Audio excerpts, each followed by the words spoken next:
Rien n'est acté, on l'a bien compris. Bonsoir Slimane. Bonsoir Estelle. Donc avec ce plan de paix et cette possible démilitarisation du Donbass, d'une partie du Donbass, qui perd, qui gagne? Alors, pour réaliser la portée de cette concession territoriale que les Américains demandent aux Ukrainiens, regardons une carte. Regardez, la zone rouge, ce sont les territoires ukrainiens que l'armée russe occupe. C'est 90 000 km², un cinquième du territoire ukrainien.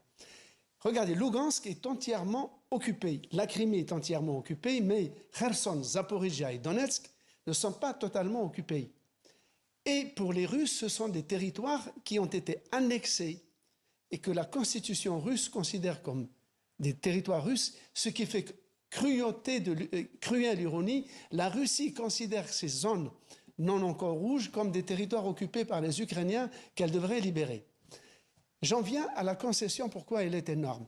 Parce que ce que nous voyons, le tiers nord de Donetsk, qui est un territoire, tout le territoire est sous souveraineté ukrainienne. Les Russes, ils sont contre le droit international. Cette zone où les soldats ukrainiens jusqu'ici résistent pied à pied et empêchent l'avancée des Russes vers le nord, eh bien, va être démilitarisée, devrait être démilitarisée, c'est-à-dire que les soldats ukrainiens devraient s'en retirer et elle deviendrait une zone économique libre. Les Russes aussi vont devoir partir si ça se fait. Les soldats russes ne rentreront pas dans cette zone, mais le territoire qui est en rouge, qui est occupé par les Russes, n'est pas concerné. Lui ne sera pas démilitarisé. L'armée russe continuera d'y camper. Donc la zone jaune deviendra une zone un peu moins ukrainienne, pas encore totalement russe, mais c'est déjà une zone mixte et c'est une concession qui pourrait être sentie par les Ukrainiens comme une véritable mutilation supplémentaire.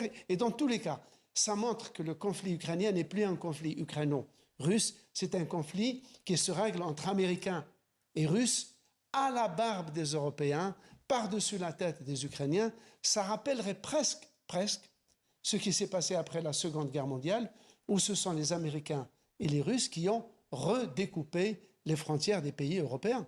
Merci Slimane, mais à noter quand même que les Européens essayent quand même de résister puisque le président ukrainien est attendu lundi à Berlin avec d'autres dirigeants européens pour discuter de cet accord de paix.